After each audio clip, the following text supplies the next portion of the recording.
ஜெய் சாயிராம். மாற்றமும் இல்லை, மகிழ்ச்சியும் இல்லை, சந்தோஷமும் இல்லை, நிம்மதியும் இல்லை. விதி விதைத்த பாதையில் என்னுடைய வாழ்வு பயணம் போய்கொண்டே இருக்கிறதே என்று நொந்து கொள்ளாமல், வாழ்வை நொந்து கொள்ளாமல் நம்பிக்கையோடு இருக்கலாம். நமக்கானது நிச்சயமாக நம்மிடம் வந்து சேரும் என்ற நம்பிக்கையோடு இருக்கலாம். ஜெய் சாயிராம். ஜெய் ஜெய் சாயிராம்.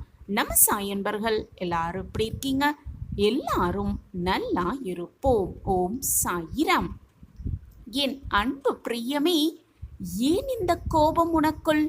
உன்னை அழ வைத்தவர்களின் ஆட்டத்தை அடக்க நான் முடிவு செய்து விட்டேன் என் பிள்ளையே.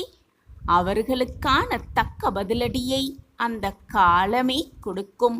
காலத்திற்கு உறுதுணையாக உன் சாயப்பா நான் இருக்கிறேன் பிள்ளையே.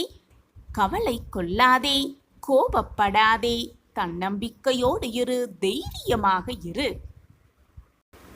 நீளமான பாதை, நீண்ட நடை, ஏதோ சிந்தனையில் உன்னுடைய கால்கள் குறுகலான அந்த பாதையில் சென்று கொண்டிருக்கிறாய். அந்த பாதையில் தன்னந்தனியாக நீ நின்று கொண்டிருக்கிறாய்.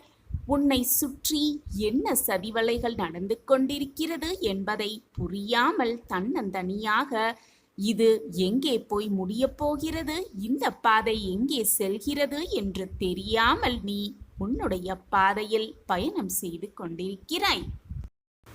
இப்படி கட்டுப்பாடே இல்லாத உன் மனதை வைத்துக்கொண்டு தட்டு தடுமாறி நடந்து கொண்டிருக்கும் உன்னையும் உன் மனதையும் கட்டுப்படுத்த எப்படி என்று தெரியாமல் நீ விழுப்பிதுங்கி அந்த பாதையில் நின்று கொண்டிருக்கிறாய் என் தங்கமே.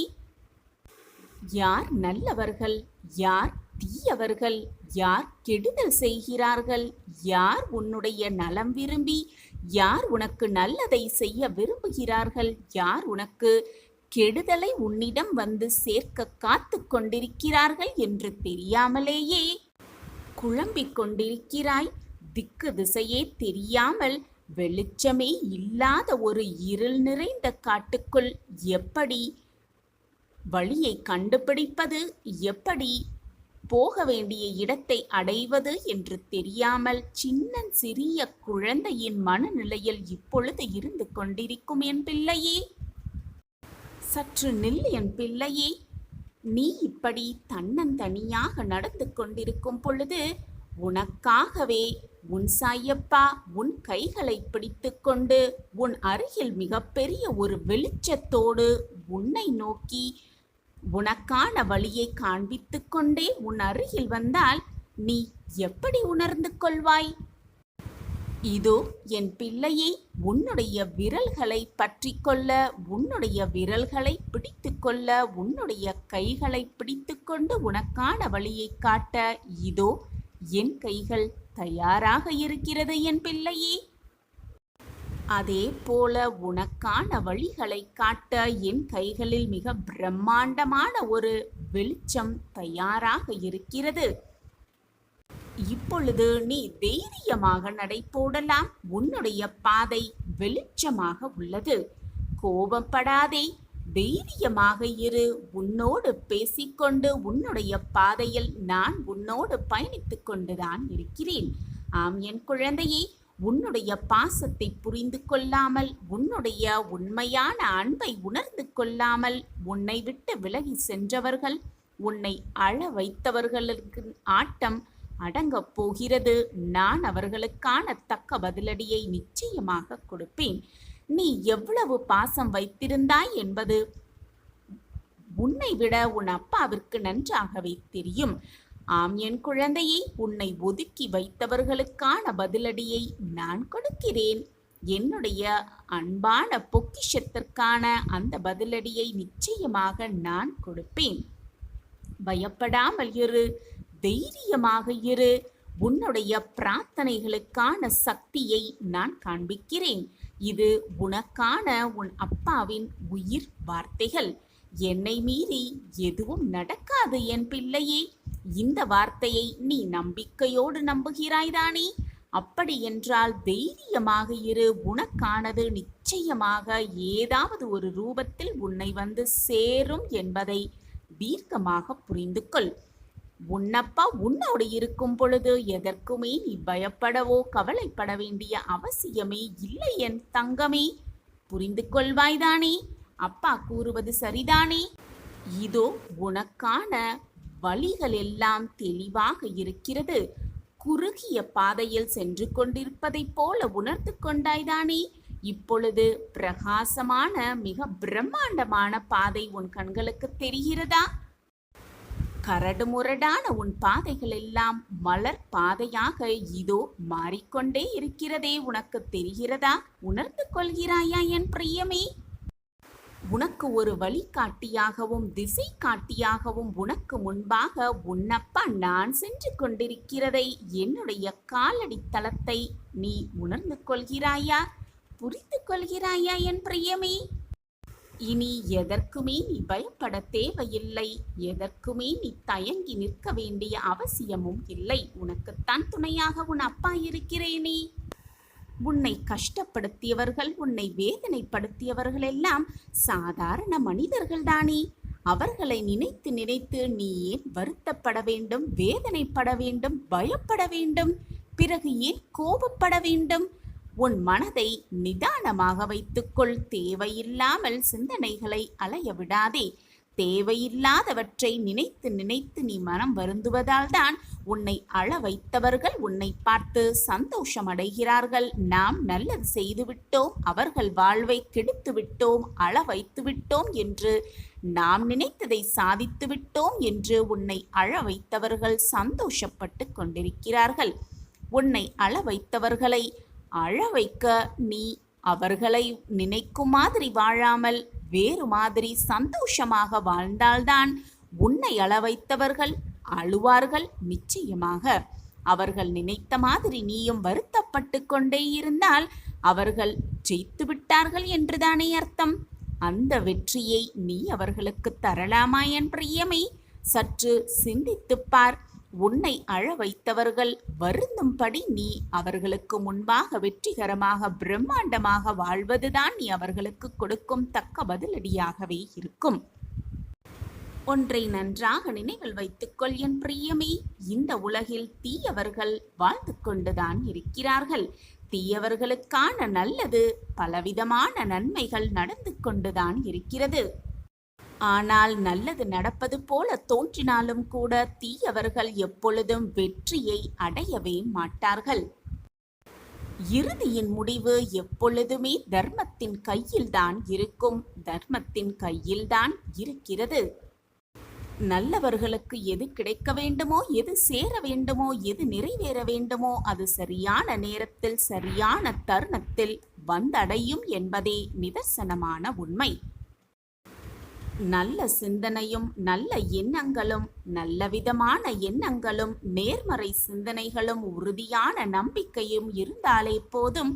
எப்பொழுதுமே நல்லவர்களுக்கான வெற்றி நிரந்தரமாக அவர்களுக்காகவே காத்திருக்கும். ஆம் என் பிரியமே, நிச்சயமாக உனக்கு நல்லது நடக்கும். உன் சாயப்பா உன்னோடு இருக்க உனக்கு ஏன் மனக்கவலை என் பிள்ளையே? நான் உன்னிடத்தில் இருக்கும் பொழுது எதை பற்றியும் கவலைப்படாமல் உண்மையான விசுவாசத்தை என்னிடத்தில் செலுத்திக் கொண்டே இரு. உனது பழக்க வழக்கங்களை மாற்றிக்கொள். என்னிடத்தில் முழுமையாக ஐக்கியமாகி விடு. உனது கர்ம பலன்களிலிருந்தும் நீ செய்த பாவங்களிலிருந்தும் உன்னை முழுமையாக நான் விடுவித்து விட்டேன். உனக்கு வேண்டியதை தகுந்த நேரத்தில் உனக்கு வழங்குவேன். நீ எதிர்பாராமல் இருக்கும் தருணத்தில் உன்னை தேடி வர செய்வேன் அனைத்தையும். உன்னையும் உன்னை சார்ந்தவர்களையும் உனது வம்சாவளி சேர்ந்தவர்களையும் பாதுகாத்து வழிநடத்தி அழைத்து செல்வது என்னுடைய கடமை. நம்பிக்கையோடு இரு. உன்னை நிச்சயமாக வாழ்க்கையில் உயர்த்துவேன். பொறுமையாக இரு. அப்பா நான் இருக்கிறேன் உனக்கு நிழலாக.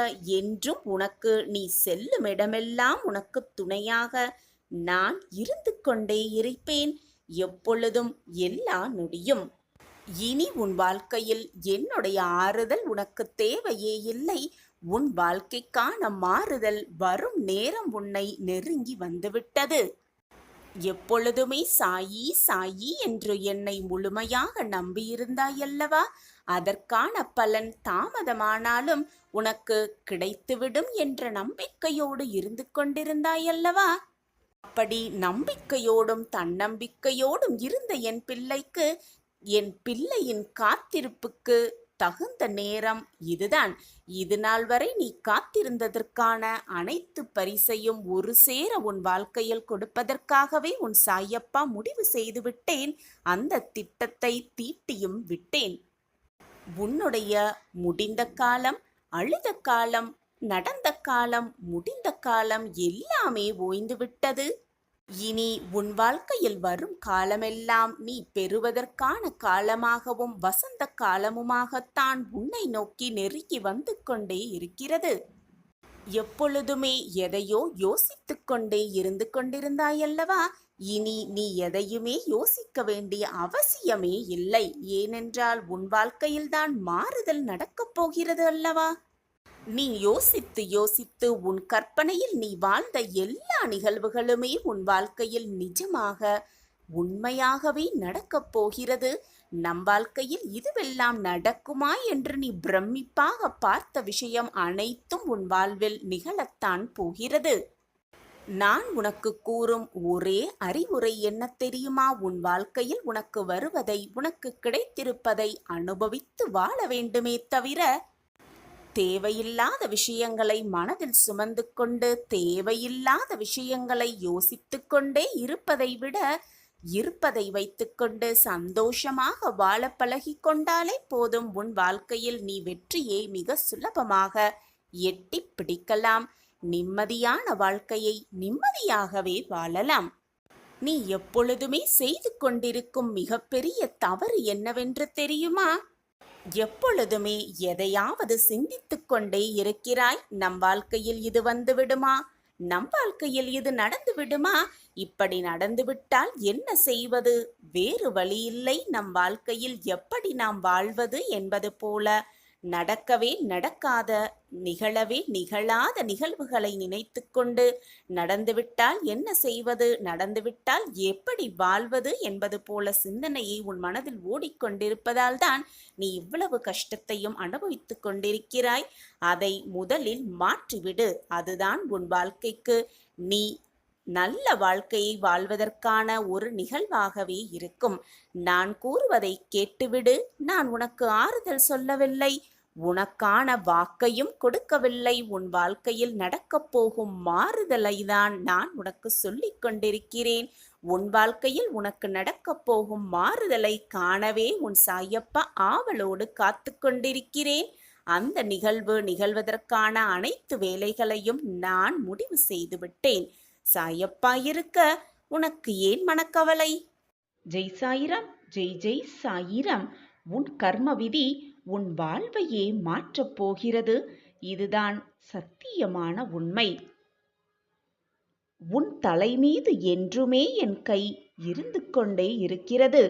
நீ என்னுடைய பெயரை ஜபித்து கொண்டும் உச்சரித்து கொண்டும் உன் கடமைகளை செய்து கொண்டே இரு நம்பிக்கையோடு. மற்றவையெல்லாம் என்னுடைய பொறுப்பு. கவலைப்படாதே என் பிள்ளையே.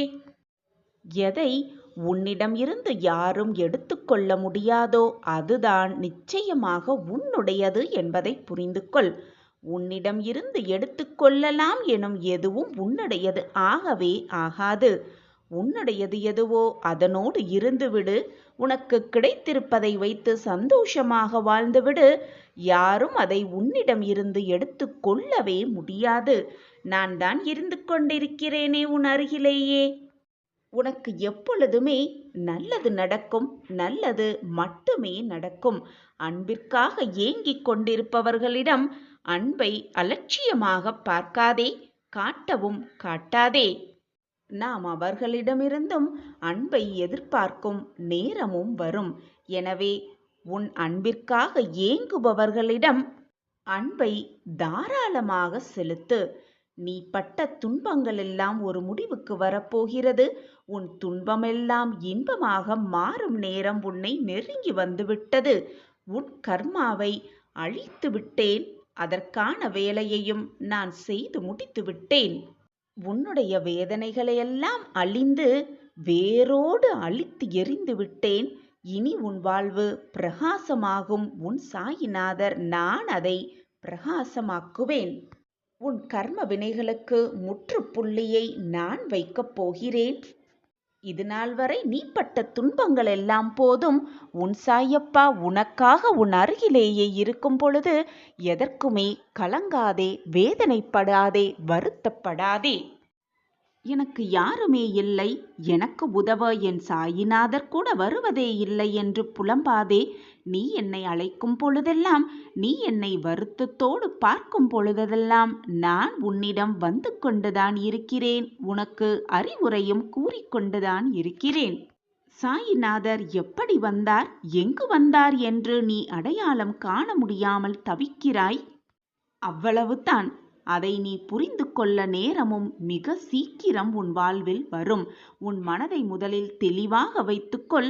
அப்பொழுது நான் உன் அருகில் இருப்பதை நீயே உணர்ந்து கொள்வாய். நிச்சயமாக நல்லவராக இருப்பது ரொம்பவே நல்லது.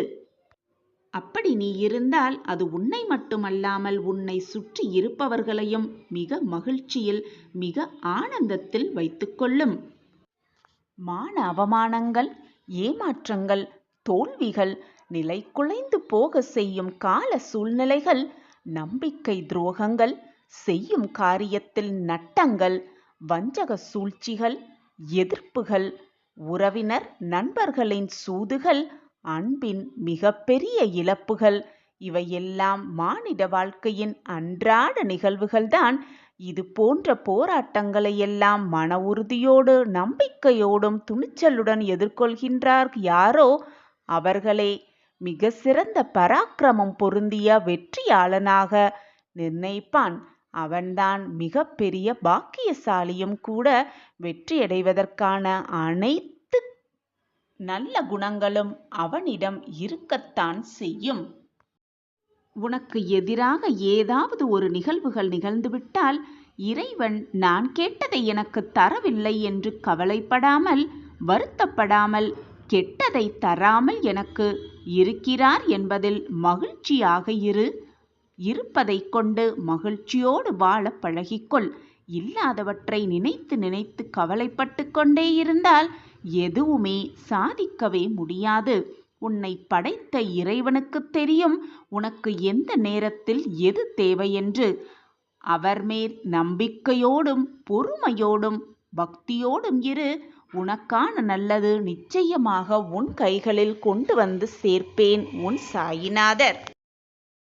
இறைவா, கடவுளே, என்னை படைத்தவனே, என் வாழ்க்கையில் மட்டும் ஏன் இவ்வளவு சோதனைகளும் போராட்டங்களும் என்று மட்டும் சொல்லாமல் இருக்கலாம்? அப்படி சொன்னால் நம் வாழ்வே கஷ்டமாகிவிடும். நம் மனதிலும் நம் வாயிலிருந்தும் வரும் எண்ணங்களும் சொற்களும் தான் நம் வாழ்வையை தீர்மானிக்கும் மிக பெரிய ஒரு ஆயுதமாகவே இருக்கும். எது நடந்தாலும், நம்மை சுற்றி என்னதான் நிகழ்ந்தாலும், இறைவா, கடவுளே, என்னை படைத்தவனே, நான் நன்றாக இருக்கிறேன் என்று சொல்லி பார்த்தால் நாம் நிச்சயமாக நன்றாக வாழலாம், நன்றாகத்தான் வாழ்வோம். நம்மை சுற்றி இருப்பவர்கள் அனைவருக்கும் கஷ்டங்களும் கவலைகளும் இருக்கத்தான் செய்யும். அவர்களின் கஷ்டங்களையும் வேதனைகளையும் போராட்டமான வாழ்க்கையையும் பார்த்து நாம் நம்பிக்கை என்னும் ஊற்றத்தை நம் மனதில் வளர்த்து கொண்டே இருக்க வேண்டும். அந்த எண்ணமே நம் வாழ்க்கையில் பல மாற்றங்களை உண்டு பண்ணும்.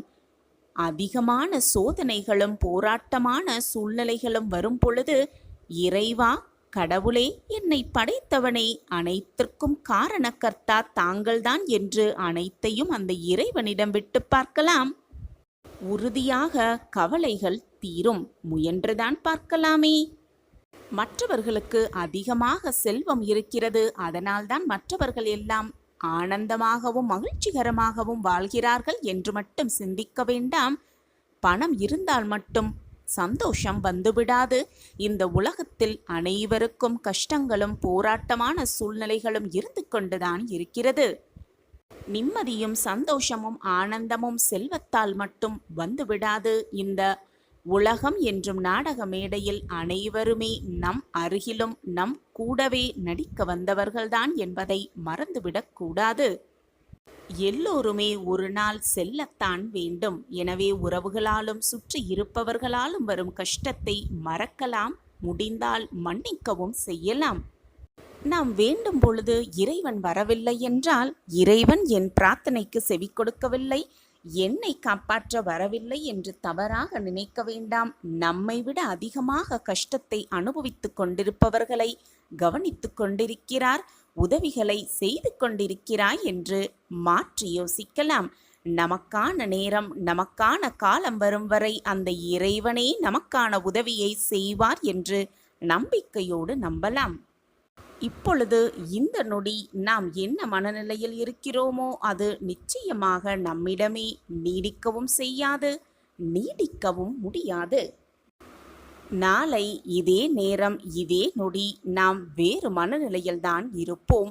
மாற்றங்கள் மனநிலையிலும் மாறிக்கொண்டுதான் இருக்கும். அப்படி இருக்கும் பொழுது ஏன் கவலையை சுமந்து கொண்டே இருக்க வேண்டும்?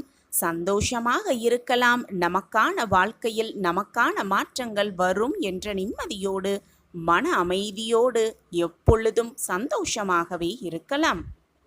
தினமுமே ஏதாவது ஒரு நேரம் எல்லாரும் நல்லா இருப்போம், எல்லாரும் நல்லா இருப்போம் என்று சொல்லிக்கொண்டே இருக்கலாம். கவலைகளெல்லாம் மறந்து நாமும் ஒரு நாள் எல்லோரைப் போல நன்றாகவே இருப்போம் என்ற நம்பிக்கையோடு மீண்டும் மீண்டும் அந்த வார்த்தைகளை ஏதாவது ஒரு நேரத்தில் சொல்லிக்கொண்டே இருக்கலாம்.